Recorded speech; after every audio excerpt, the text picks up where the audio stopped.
Hello, this is the Never Heard of It podcast. I'm Shawn Harwell. And I'm Craig Moorhead, and this is the podcast where we talk about the movies that have slipped through our cracks and yours. Collective cracks. We have a pretty fun movie today to talk about. As always, you can find us online at Facebook. You can check us out on Twitter at Never Podcast. And you can check our website out at neverheardpodcast.com. Excellent. Craig, how you doing? I'm all right, Shawn. I'm all right. I'm ready to get back into watching movies and talking about movies. Are you ready to rock and roll like Anthony Michael Hall? Exactly like Anthony Michael Hall. I'm going to bleach my hair and put on large pants.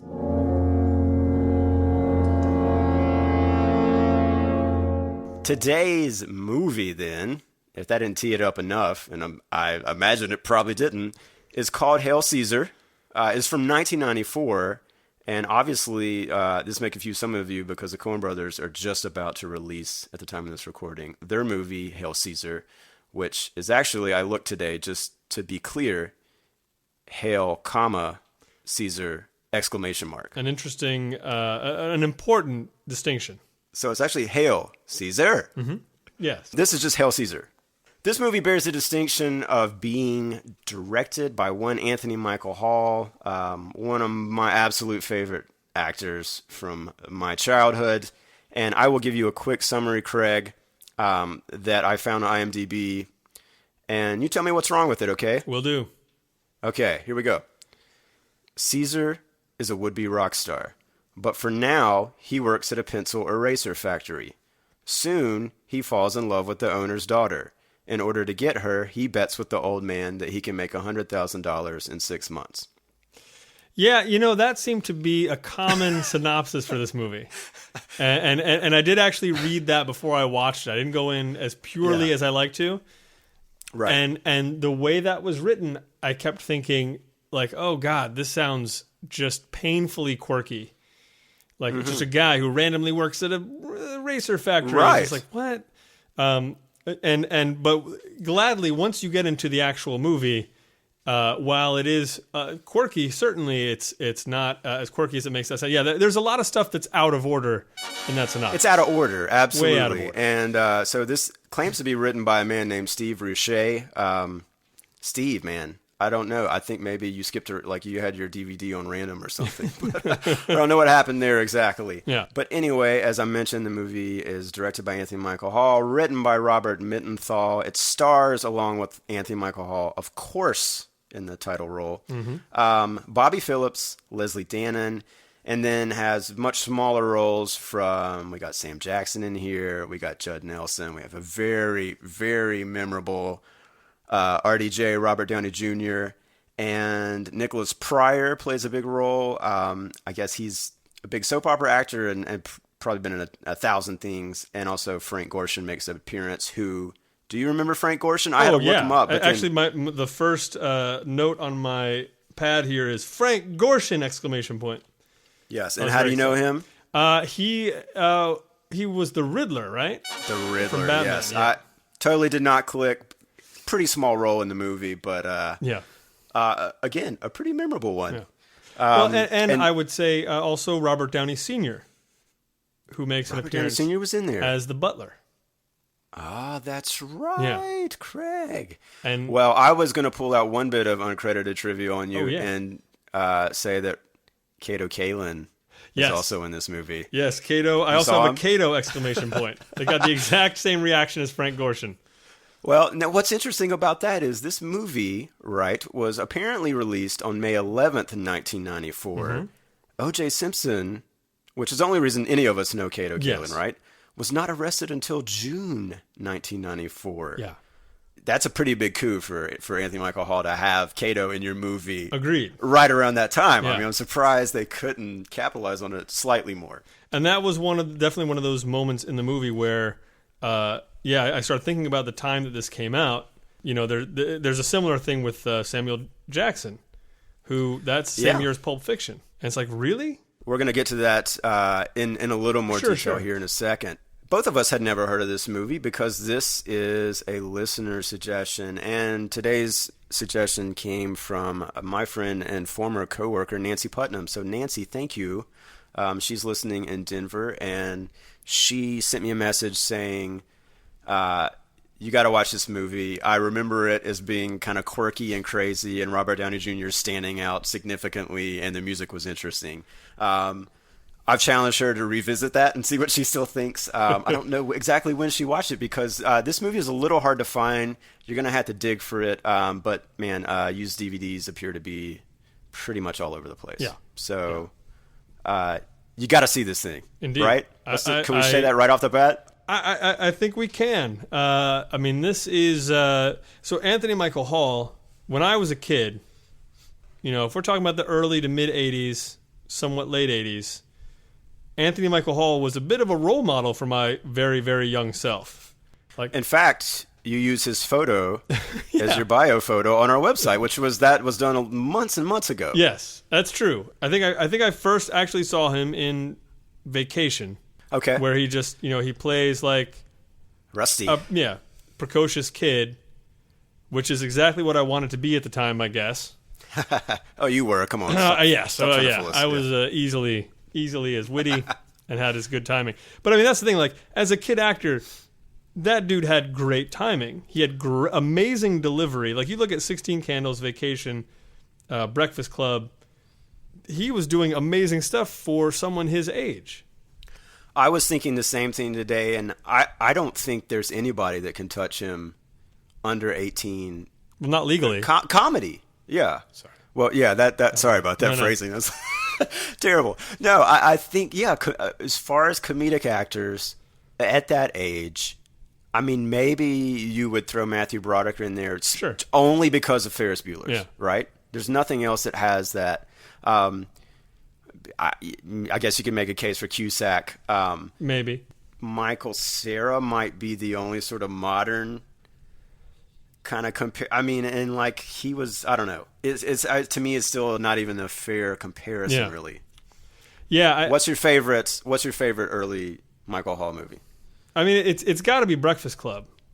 Okay, yeah. I mean, that's it's a favorite for all kinds of reasons. But I think mine is Weird Science. I don't know why. Like, that's the one I gravitated towards, without knowing who John Hughes was or any of that. For whatever, I don't know. Maybe I saw that one before Breakfast Club and 16 Candles, but I love it so much. Yeah. But all of them are great. They are. See, and I actually think Weird Science for me was kind of where he lost you a little bit. Like, I think a lot of people say that. Yeah. I don't know if it's just because it's broader or what. And maybe it is. And it's not even for the entire movie, but there are bits in it where, and the person I kept thinking about for whatever reason was Eddie Murphy, where I feel the same way about Eddie Murphy. As he went along and he became a bigger and bigger star, it sort of felt like that was following him in the movies. So in the movies, he became less and less fallible, and sort of. I don't know. He seemed he couldn't possibly be an underdog. I remember there being like sort of later Eddie Murphy movies where that's it's like, interesting. Like, come on, like there's no stakes here. Like, you're no longer like a scrappy guy who's living by your wits. It's like, unless he's in like a fat suit or something. Right. Yeah.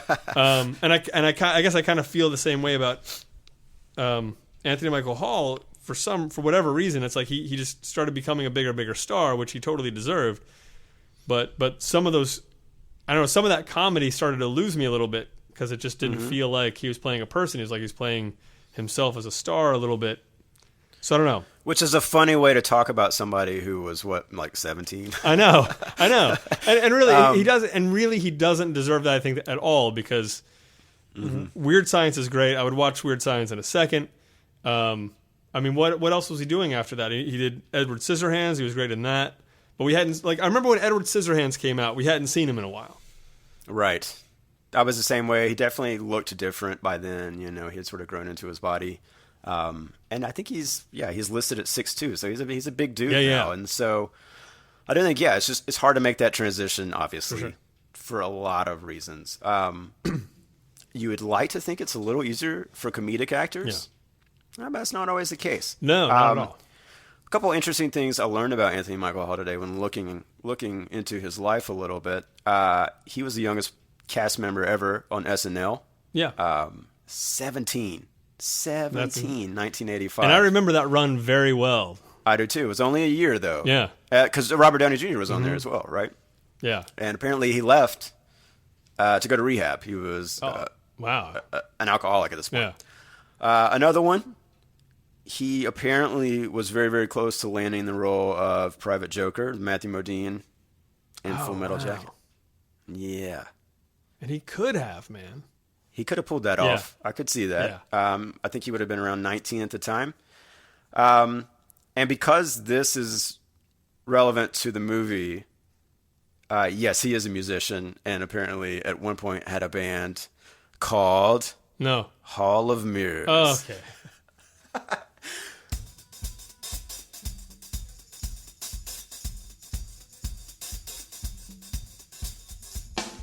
So let's talk about the plot a little bit, yeah? Let's do it.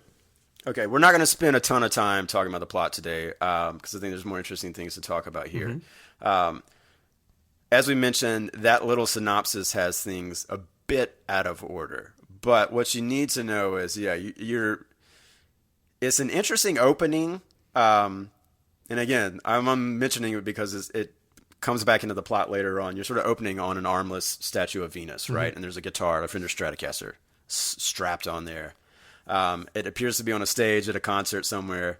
Hands appear behind it and start playing the guitars, like shredding some blues licks. Out walks Anthony Michael Hall with his bleached blonde hair. I think he must have been around 25, 26 when they shot this, just to kind of give you a visual. Definitely does not look like he did in The Breakfast Club. No. He had already kind of made that physical transition. Yeah. And he starts talking to the camera about himself, right? And he sort of explains that his name is Julius Caesar. I think it's Magruder. Magruder. Which I can't even say without saying MacGruber, right? It's so hard to do. Yes, he's saddled with that name because his parents were archaeologists, history buffs, and the name of his band is Hail Caesar. And to make it in the music biz, you got to have a name, and he's got it, right? Right.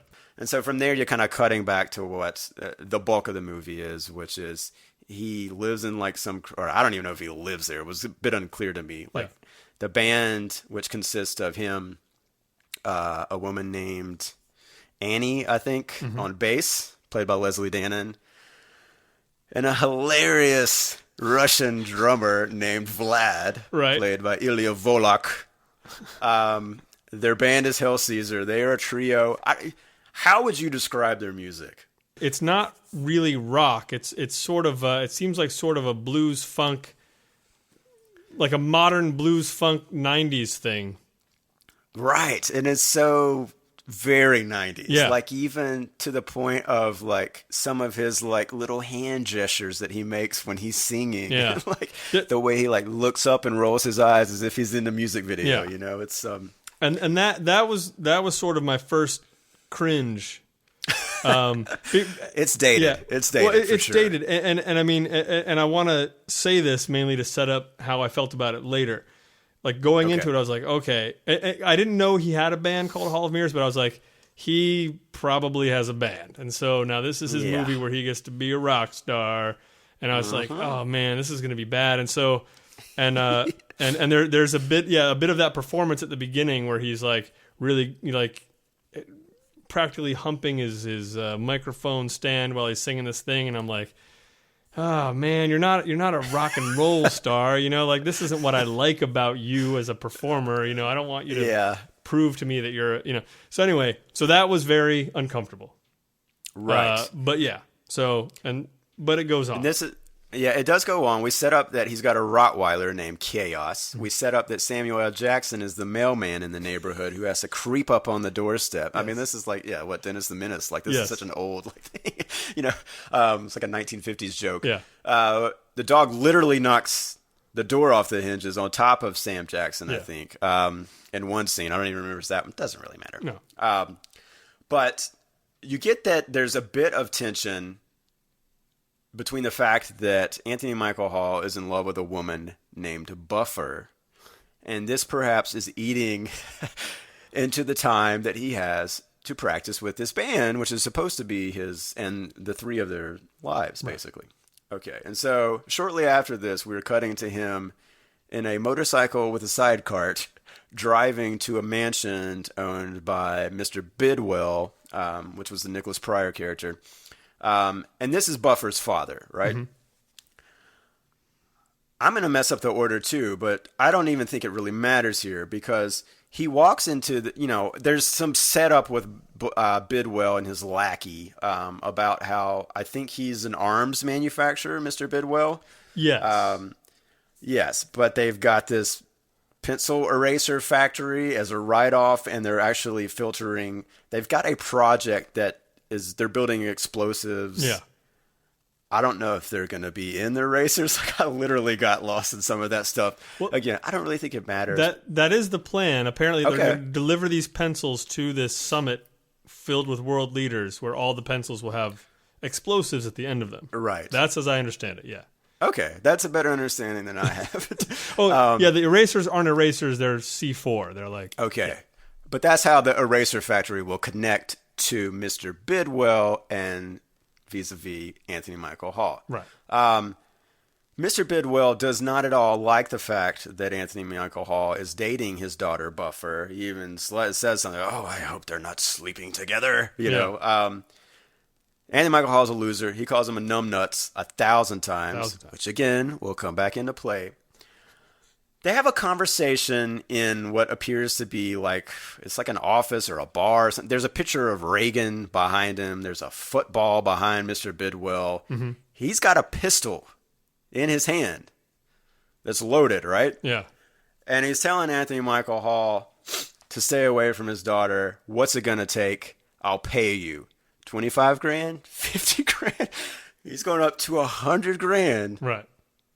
To pay Anthony Michael Hall not to see his daughter, which I'm already just like, this is really uncomfortable. Yeah. And also, maybe you should just take the money, man. Like that's a lot of money. Also, at this point, you've met Buffer.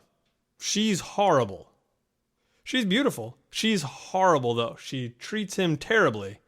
So already you're like, what is this? Yeah, they went on a date which consisted of them sitting in a convertible for no more than 2 minutes and her complaining about him the entire time, right? Yeah. I mean, that was it.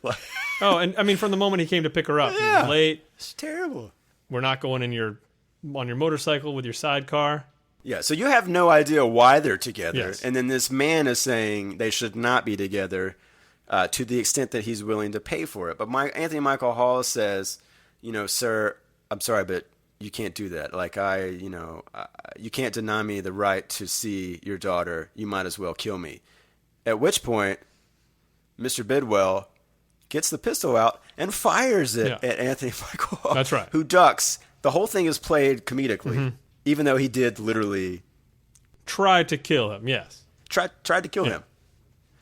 He then says, I know I can make you proud. Whatever it takes, whatever you want to bet, I will do it. I can make you proud.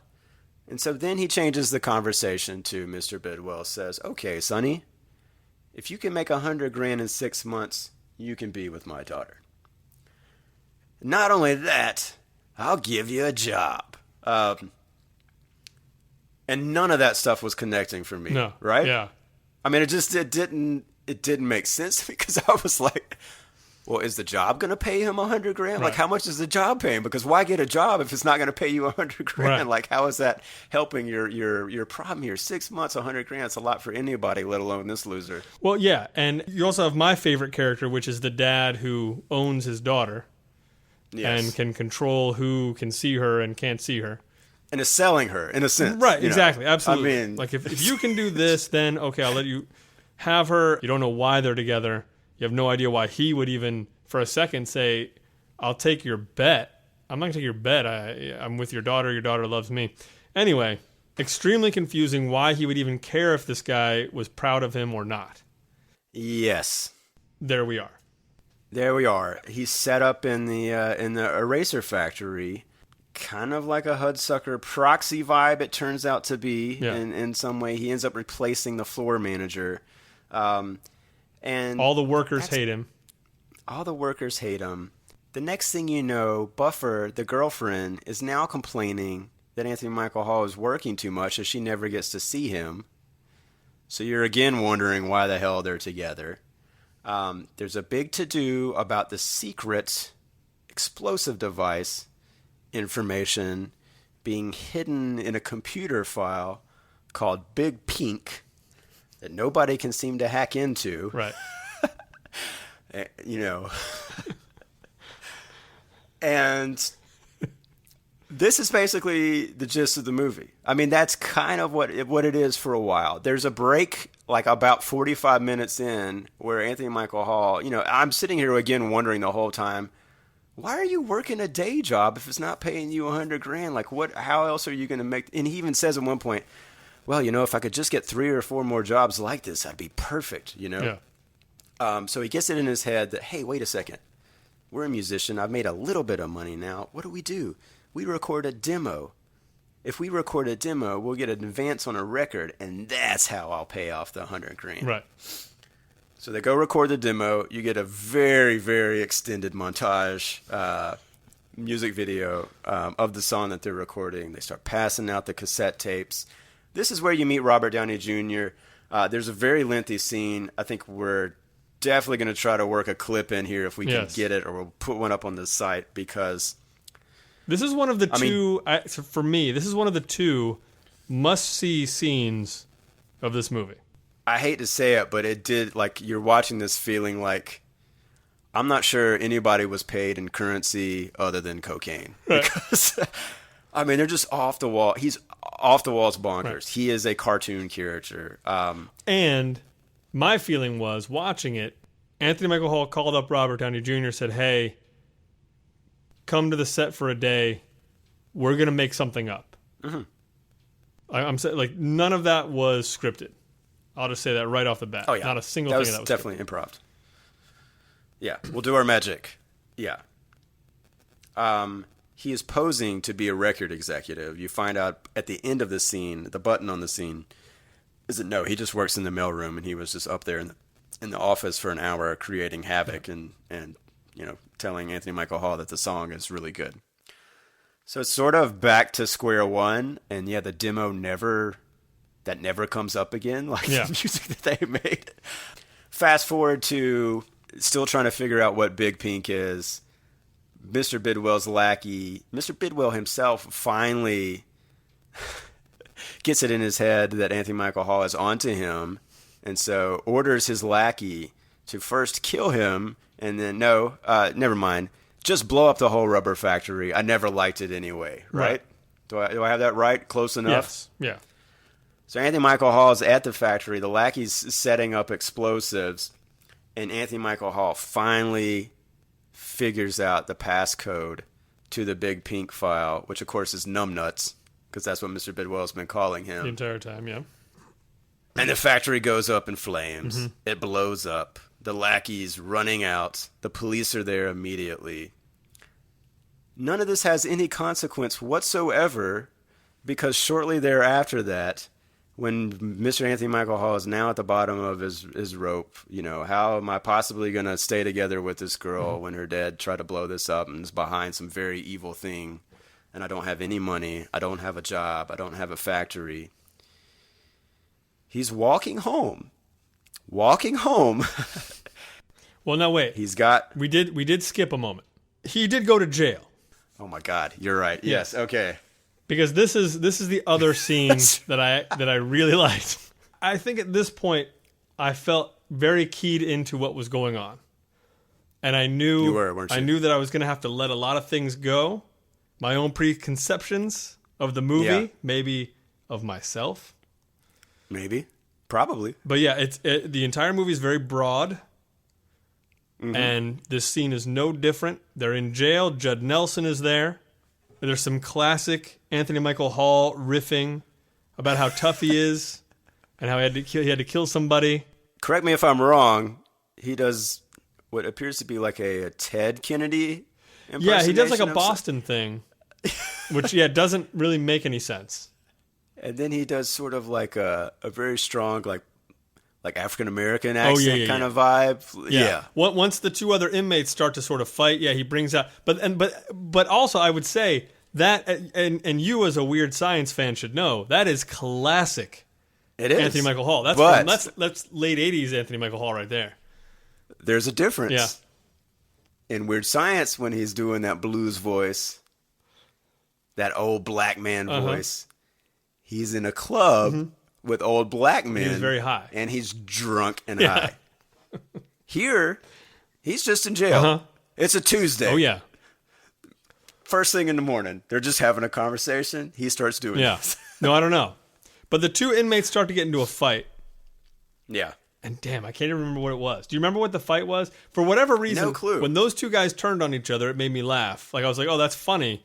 Yeah. And then someone says that Anthony Michael Hall just got out of jail. And so he kind of like politely pushes his way past them to get out. And I was like, that's great. That's all I needed. That was funny enough.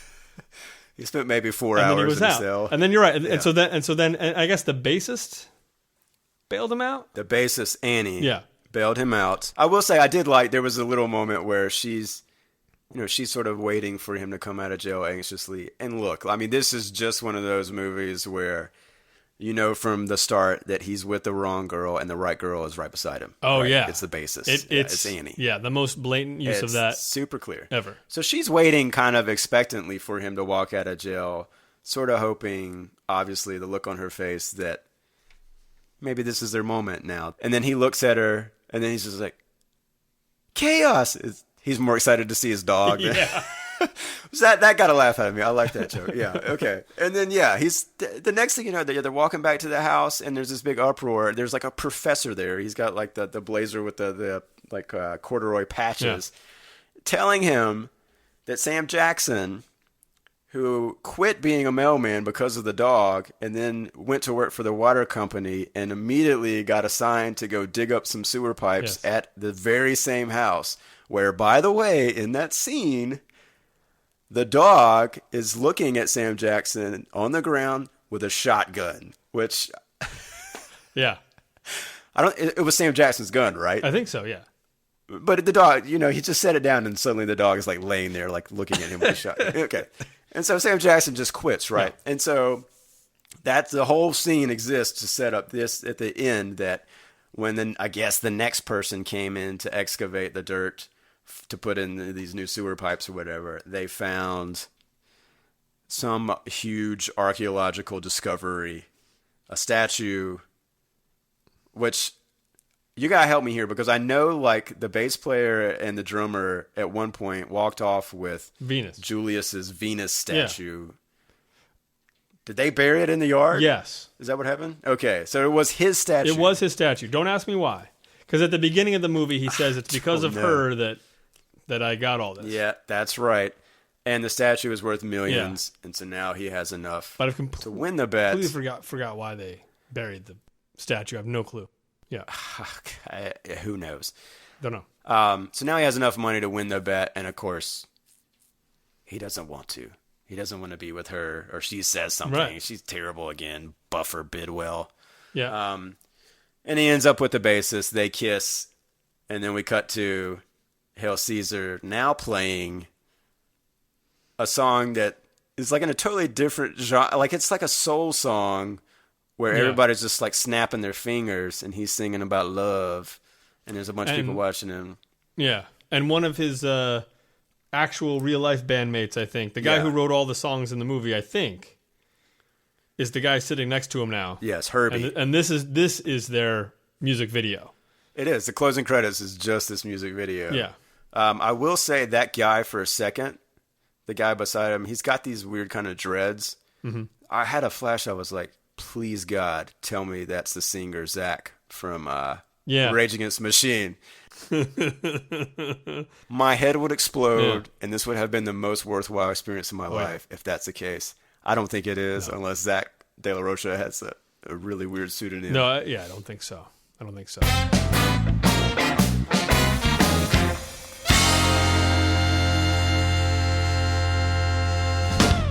So that is the movie in a nutshell. That is the movie. If you want more plot, you go watch it. I thought what might be interesting here is let's talk. I want to go back to Pulp Fiction and talk about 1994 a little bit because We've talked, in fact, you recently in episode 13 talked about how movies have sort of, it just seems like a general thing that movies now are way more grounded. We're like the continual search for like putting what is real on screen is sort of what is defining this decade, I think. Even in like, look at Star Wars, like the latest Star Wars, like these movies are meant to be grounded, right? 1994 was not necessarily the case. All right. So I got a list here, Craig. I got the top 10 box office movies in 1994. I'm going to test your memory a little bit. Number 10 is Forrest Gump. No, completely wrong. It was Pulp Fiction, actually, Pulp right? Fiction, yeah. Okay. Number 9 is The Mask. Oh, yeah. Okay. Pay attention to that one. Number 8 is Speed. Number 7, Clear and Present Danger. Number 6, Back Again, Jim Carrey, Dumb and Dumber. Oh, wow. Yeah. Number 5, any guesses as to what number 5 is? No. The Flintstones. Oh, wow. Number 4, The Santa Claus. Oh, jeez. Number 3, True Lies. Number 2, okay, you guess number 2. My only guess for 1994 is Forrest Gump. Right, okay. Yeah. So that's got to be number 1 or number 2. It's got to be number 1, I feel like. You're right. It is number 1. Number 2 was The Lion King. Okay. Not far behind. And also of note, number 16, I didn't freaking remember this at all, Ace Ventura, Pet Detective. Oh, wow. So if this is to be believed, Box Office Mojo, right. Jim Carrey had 3 comedies in the top 20 that year. I can believe that. Insane. That guy hit, and he hit hard. And when you put that with the Flintstones, and this, I'm gonna include the Santa Claus as well. Sure. These were much broader times comedically. Yeah. By far. Yeah. And so I didn't, because I went and looked it up too. Like Hail Caesar reminds me of like some of those Adam Sandler early movies, right? Kind of, yes. Well, at least as far as like the plot is concerned, of like I think it was, like there was Billy Madison, like you got to go to school if you want this money or something like that. They were like, I got to have Happy Gilmore he's got to have the money to save his grandma's home or something like that. And I feel like there was a string of those movies that use that plot device, which is sort of what Hail Caesar is built upon, and yet this one did not hit at all. Right. And so I thought... No, you finish your thought. Well, I was going to say, I thought it might be interesting to, kind of look at these movies and figure out, like, why... Like, what about this movie, which is extremely broad? What makes this not as funny as... I mean, Dumb and Dumber, I would, put... Sometimes it's in my top 10 of all time. I love that movie. It's hysterical. I still think Carrey should have gotten like an Oscar for that. If anyone should have gotten a comedy Oscar. Yeah, I could see that. I mean, because his performance in that is just consistent and really funny. Continue what you were saying. Let's talk broad comedy versus whatever the comedy in Hail Caesar is. Right. So that's the thing. I guess I don't want to sound like I'm giving Hail Caesar too much credit. I don't think you can you? Because, I mean, the movie is like basically wiped off the face of the earth. So give it credit. Well, I mean, and I guess this is the thing. It's like what I expected going in. I mean, of course I didn't expect a lot, because if this movie was great, it would be with Dumb and Dumber. And I would have watched it 1,000 times. But going into it, I still felt like, okay, this is Anthony Michael Hall, who has been in some of the best comedies of the past decade. Yeah. He's going to know how to kill the 80s. He's going to know how to put a comedy together. He's got one of the sharpest wits I've seen in a young performer up until that point. He should know what works. And I would say specifically it looks like he's an improver. I mean, I don't know. I don't have the facts. Yeah, it just seems that way based on those John Hughes movies and stuff like that. So... And I've watched... You would think... I actually watched a bunch of interviews with him. I think it was around the time that he was in The Dead Zone, his TV series. Right. And I mean, on all those things, like he's so fast. Like sometimes he's faster than the host. Like it's just... Like it can get kind of uncomfortable. Right. Like, you know. Yeah, I think I actually, if I had an expectation for him as a director, it's how do I set up my scenes to facilitate that? Right. That improv that I do very well, that I can kind of oversee and just sort of, I mean, in some ways I'm like, dude, should he have made this as a mockumentary? Like, is there a sort of like Christopher Guest movie in him or a version of this that would have worked that way? But that obviously that's not what we got. Right. So, well, and my feeling is, you know, maybe a part of the mix is that he overestimated what he had or what he could do. Yeah. Maybe, you know, maybe this is at a point like he had just done this movie Johnny Be Good. It didn't do very well either.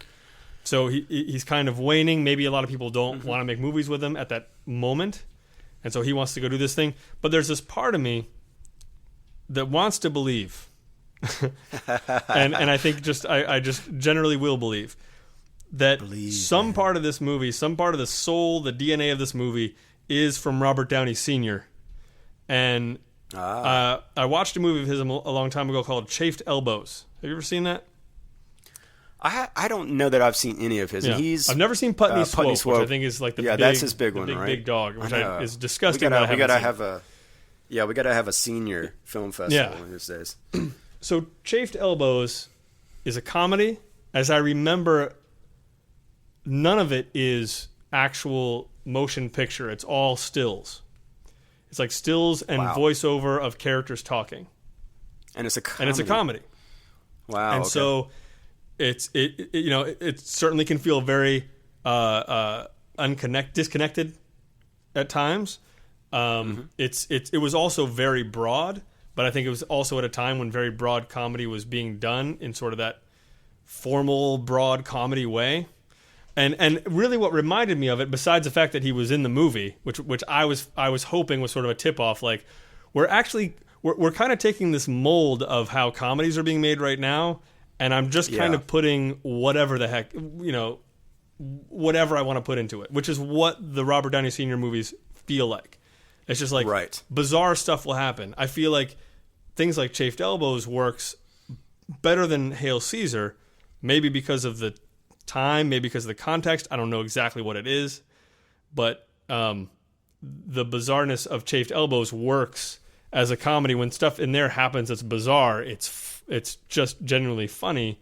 There's not maybe as much attitude in it or personality, I guess maybe you would say. Well, I think that's interesting because it's almost like hearing you say that now, it does, like, you can sort of see where some of the straight plot it does feel forced in there versus some of these moments that are kind of inspired, if they were in a different movie perhaps, of just pure lunacy. Like, I'm thinking of, there was the scene with the original floor manager guy who, you know, when Michael Hall comes in to sort of do his interview process, basically to start work at the eraser factory, that guy is like super loud and like he's shouting things, and then like he's like, "Here's your paperwork, fill it out." And so Anthony Michael Hall is like, "Do you have a pen?" And he's like, "We don't have pens down here. We use pencils." And then laughs like maniacally. That was one of those moments. Anthony Michael Hall laughs maniacally, and then the lackey laughs maniacally, and it goes on for like a minute and a half or something like that. You know, and I think, you know, you're hitting the nail on the head maybe a little bit as far as like, if you remove those from that kind of, it's just an uninspired plot. Like it's familiar, I think, and not necessarily the strength of the movie that he's hanging some of those moments upon. Maybe there is something interesting there. I would love to know exactly what the history of this is, because there are those things that feel so tacked on. I mean, nothing feels more tacked on to me than at the end when he says to the bassist, like, "Well, you're my girlfriend." You know, it's just like, what? I mean, you kind of see it coming the whole time, but it's kind of ridiculous. But it does make you wonder, you know, if someone else was in charge of the money and they were like, no, you got to have some plot points in here. You know, what did this look like before that? I don't know. It seems like a big mix of a lot of elements that probably just didn't mix very well together. in my head, I'm always like, well, it's Anthony Michael Hall's directing it, and it's his music, and like he probably just had free reign on this to do whatever he wanted to. But maybe not. Maybe not. Maybe there was somebody forcing his hand a little bit, or maybe he just lost confidence in it, and just could be. Just who knows.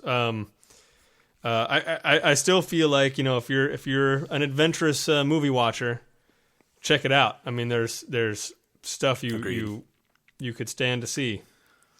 Well, let's talk about that specifically. Was there anything that jumped out for you as far as anything that got like real laughs from you? The strongest stuff to me, I actually really like the idea of Sam Jackson's character. Like, okay. I loved the fact that he's this mailman who all he wants to do is quit, so he never has to see this dog again. And then he gets a new job, and they send him right back. That worked well for me. It was mostly little stuff, though, kind of like that. There was a moment where I think Anthony Michael Hall is getting in a fight with the guys in the factory, and somebody grabs out he grabs out a fire extinguisher. Cut to, he walks into somebody's office completely covered in the foam. And like the timing of those things was beautiful. It was really good, and he played it straight. Like that was my one big thing that I thought was a genuine laugh for me. It was like just the way he walked into the office as if nothing was abnormal about the fact that his entire body minus his eyes is covered in this foam. Okay, this is probably very, very debatable. I kind of liked Robert Downey Jr. I mean, it makes it within the context of the whole movie. Yeah. Like, no, it's completely from a different world, let alone film. That, I mean, yes, but I agree. So I totally agree. Yeah. It's to me, I feel like I'm watching just like one take. Like, come in, we're gonna do one take and just give me everything you can give me. And it's just Robert Downey Jr. just trying to be as charming as possible and weird and out there. And a lot of that performance in that scene also reminded me of his dad's stuff. And so that, I mean, there's so much that's over the top to the point where you're just like, oh, like I can't even keep watching this. Oh my God, they're like moshing kind of, but like one point Anthony Michael Hall just like kind of like slap pushes him, takes him by the head and like throws him on the ground. And like this is the guy that's potentially going to give you a record contract, and it's like there's no reason that he does it, he just does it, and then the next thing they're like hugging and like dancing. But there was a line where, like, I know Robert Downey Jr. is just like, what color is your hair exactly? And Anthony Michael Hall like doesn't miss a beat just because mellow yellow. And like that made me laugh. I thought that was a good line. Well, that's the thing too, and that was another thing. Like I was trying to set up at the beginning of the podcast, talking about that first initial impression of him when he's performing, and I feel like he's going to be this super cool guy through the whole thing. And I feel like the more we went on, the less I felt that way. Like the more I felt like he was playing an underdog, and he was like fully into that. And I was just like, I kind of kept liking him more and more, even though the movie wasn't hooking me. Here's a question I wanted to talk about. Just like I noticed something that I thought maybe kind of a cool way to talk about the choices that you make, specifically in writing, because I think this is probably where it came about. And I want you to help me think of a better answer than it was just a random decision, okay? So these three things are connected, right? And this is the only reason I could see them being in the movie is because they are connected. The name Julius Caesar, the character name, the band name Hail Caesar, which obviously is the title name, and the fact that his parents were archaeologists. And by the way, we failed to mention the shot of the framed newspaper clipping that tells us that his parents were devoured by cannibals. When he was 4 years old. Kind of amazing. I was thinking about this too, because it's like, well, why is this character named Julius Caesar? And I was like, oh, because his parents are archaeologists. Okay. But why make the parents archaeologists? Because they're not even in the movie. It's like, oh, because at the end, okay, but the band is named Hail Caesar because the character is named Julius Caesar. And I'm kind of wondering, which decision do you think he made first on that front? The band name, or the title, or the fact? Would it be cool if his parents were archaeologists? Yeah. Oh, if his parents are archaeologists, oh, dude, we could name him Julius Caesar. I got it. The name of the band is Hail Caesar. That's what we'll call the movie. Or did it start? Well, maybe he's named Julius Caesar because he's got this characteristic to him, which he doesn't at all. Like there's nothing about like the actual Caesar. Any ideas on that front as far as if you were because that is what I was thinking about. Like as a writer, you sit down. Names are hard. I always go back and change names. I try not to go with my first one. I'll say this. My feeling is I've written several terrible scripts, and most of those were at the very beginning. And I feel like I would do things where it was like, what's the weirdest name I can come up with?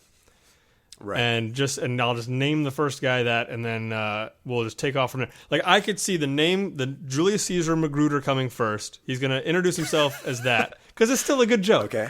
It's still like it's a good enough joke. Yeah. And that's funny. And it's like, well, how does somebody get named Julius Caesar? And then I think then you go archaeologist parents. And then okay, but he's a rock star, so what's it? Oh, maybe Hail Caesar, that would work. So I feel like I'm gonna go with he came up with a character name first, and everything else came out of that. Character name first.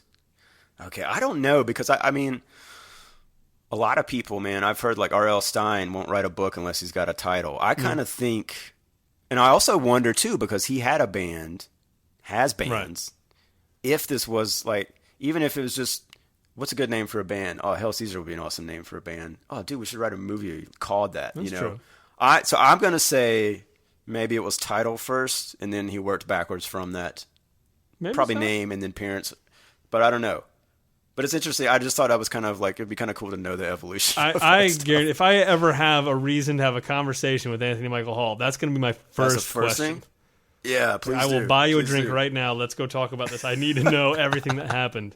I really want to know. I would love to.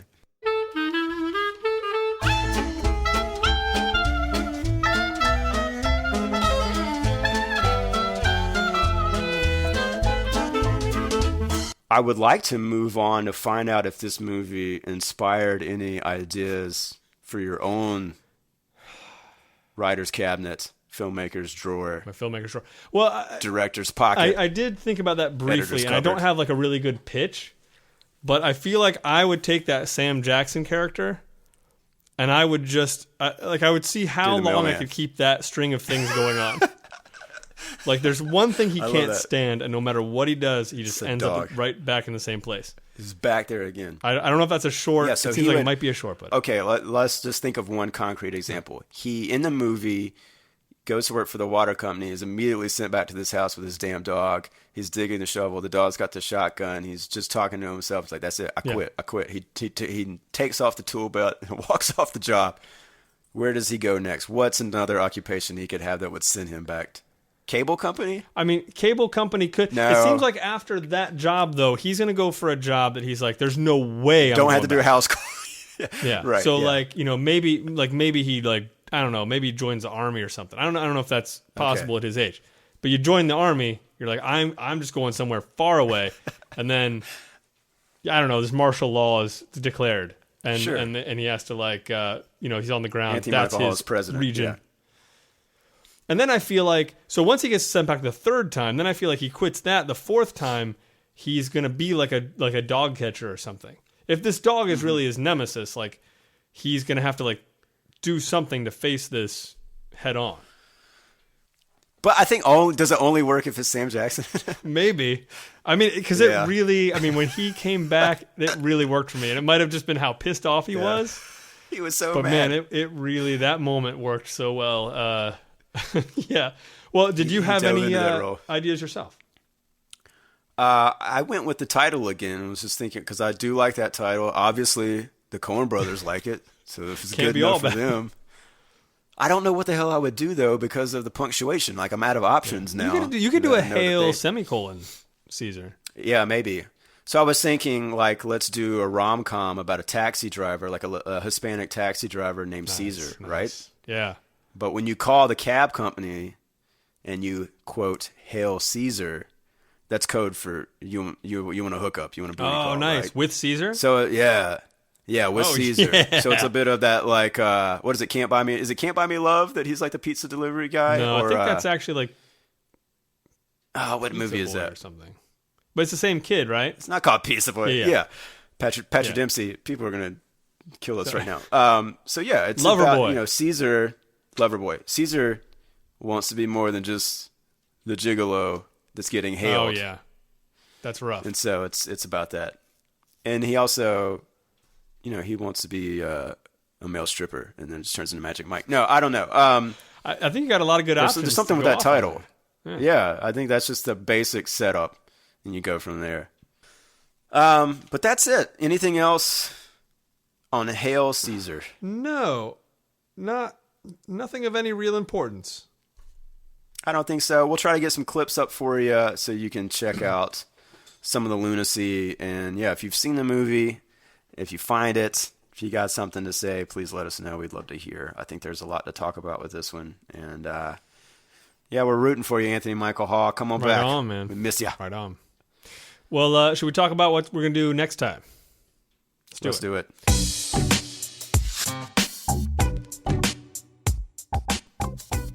All right, I've got a list of movies here. I'm struggling with which one to say first because I don't know if you'll have heard of any of these. I guarantee I have, yeah. Okay. But remember, you can throw me a year and a name, right? We're doing that? Yes, I'm going to do all that good. stuff. Boom. So, okay. All right, I'll tell you what. I'm gonna throw this one out there. This could be super iffy, but I'm kind of interested in this one. I like super iffy. Okay. There's a movie called The Veil. It's a 2016 movie, Shawn. Wait, what?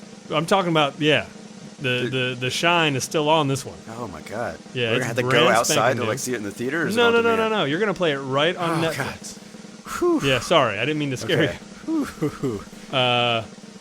This is this stars Jessica Alba, Lily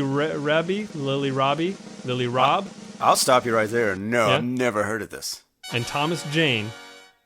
I love Thomas Jane. And it is directed by Phil Genoud. Do you know Phil Genoud?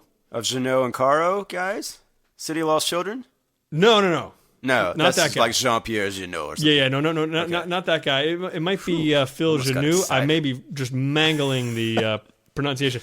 But this is the same guy who directed one of my favorite movies of all time, which is called 3 O'Clock Police High. Academy 3. 3 O'Clock High. I love 3 O'Clock High. Yes, the crazy Let's watch fight this movie. Yes. Yeah. Love that movie. Okay. Oh, I'm super excited. So this is 2016. 2016 horror movie. Jessica Alba, The Veil. And I don't know. I have a lot of high hopes for it. We'll see what happens. So before we go, let me say thanks again to Nancy Putnam for suggesting Hail Caesar. Nancy, keep them coming. Everybody else, keep them coming. We'll do these periodically. And yeah, it was a lot of fun. Try to find those things that have some name actors that we should have seen, because I think that's always fun to talk about in the context of careers.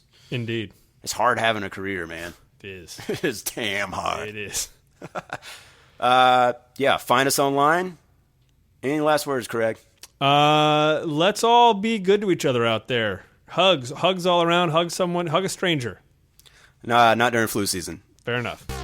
All right, we'll see you guys later. Bye-bye.